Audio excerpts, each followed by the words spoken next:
In the name of Allah, who is most beneficent and most merciful. Dear students, Assalamu alaikum. Today we will be learn about how to calculate the indirect method of cash flow statement.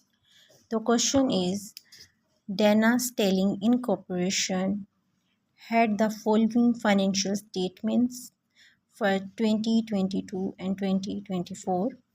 Prepare a cash flow statement using indirect method. Means what we have required, our requirement is it that we have to prepare a cash flow statement using indirect method. This is a balance sheet that is given in a question. The cash in 2022 and 2023 is 53 in thousand and 31. Marketable securities 87, and in 2023 it's 0. Account receivable 346. This one is 528 in 2023. Inventories is 432 in 2022, and these are 683 in 2023.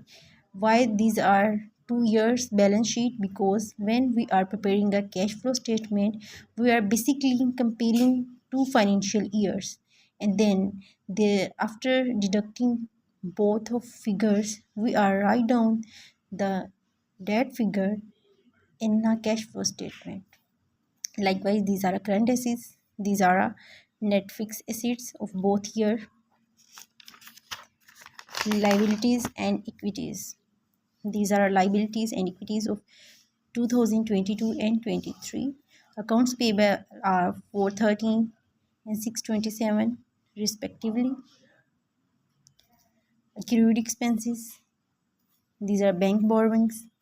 These are current liabilities. Likewise, common stock is 100,000 in 2022, and these are remained same in 2023, 100,000. Retained earnings are 1,192 in 2023. These are 1,364, means retained earnings are declined in 2023. These are their totality. Note, for 2023 depreciation was 189,000. Interest paid was 21,000.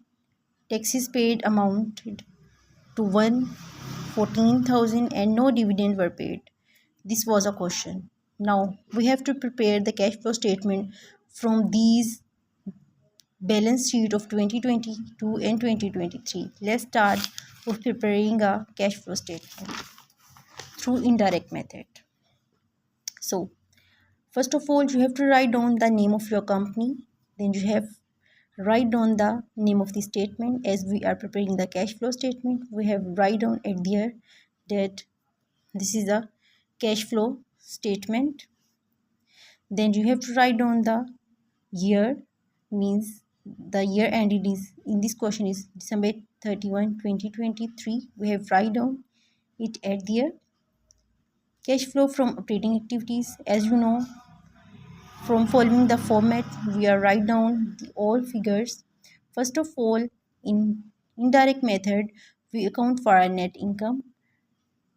So net income in 2022 and 2023 will be less, and then we will be right there, right figure at right there. So what is net income? Okay, from question now we will be find out where is net income is written.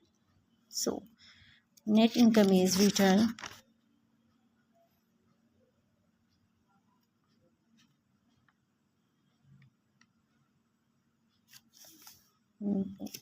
G. These are earnings 1192 and 1364. We have to write down the retained earning of both year. We have to less how to find out the net income by subtracting the retained earnings of 2022 and 2023. 1192 less 1364. If we do not write down the thousands, then it will also be right, because we are write down there that amounts are in thousands. I just write down there a discrete figures and then less than, and then I have write down there these are in thousands, because it will not a time consuming. It will be a not time consuming when we are not writing so much zeros, just I have write on this, these figures are in thousands, means there are 3000 mentioned after the 172,000 rupee, sorry, dollar. 1192 is a retained earning of 2022, and 1364 is a retained earning of 2023. We will be less both figure, and then I will get the net income amounted $172. Next is the depreciation. Depreciation is given in a question as there. It is 189,000.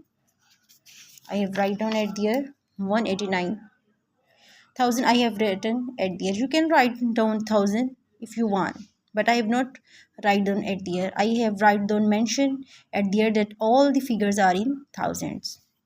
The next is cash provided used by current assets and operating related activities. So first of all, we have to write down the increase in accounts payables. So what are the accounts payables? The accounts payables are basically in liabilities side. The accounts payable are 413 in 2022 and 627 in 2023. We will be less both of these in 2023. These are increasing, like at 2022 these are 413, and in 2023 these are 627, means this is increasing. So I have write down that increase in accounts payable. If in 2023, if in 2022 this figure is more than 2023, then I will be write down at there there's decrease in accounts payable, because now it is increasing. So I write down that is it is increasing. If it will be decreasing, then I will be write down this decreasing, because now I will be less both of 2022 and 2023 figure. Like is a 413 less 627 less 627. Now this become 214. After that, accrued expenses. These are accrued expenses. 2026,000 and 314,000. In 2022, there is less, but in 2023, the accrued expenses are increased. So I will be write down increase in accrued expenses. Now I will be less both, and then write down the figure. As these are increasing, you know that when your accounts payable increase, means you are getting the cash. So it will not be a less, because you are getting cash. When you are getting cash, you have to write down, you have not write down the brackets, because you are getting amount. These are debt figures, these are additive figures. You have to add on these figures, and then these are account receivables. In account receivable, these are asset. This one is account receivable. It is a 346 in 2022 and 528 in 2023. You have to less both of these. You have to less down both of these figures, 346 and 528, and then write down at there. It's become a 182. After that, increase in inventories. It is the current is the SS inventory. We will be less than 432 and 683. After less 432 and 683, I have get the 251. And now I have add the all the LT figures, 172, 189, 214 and 88.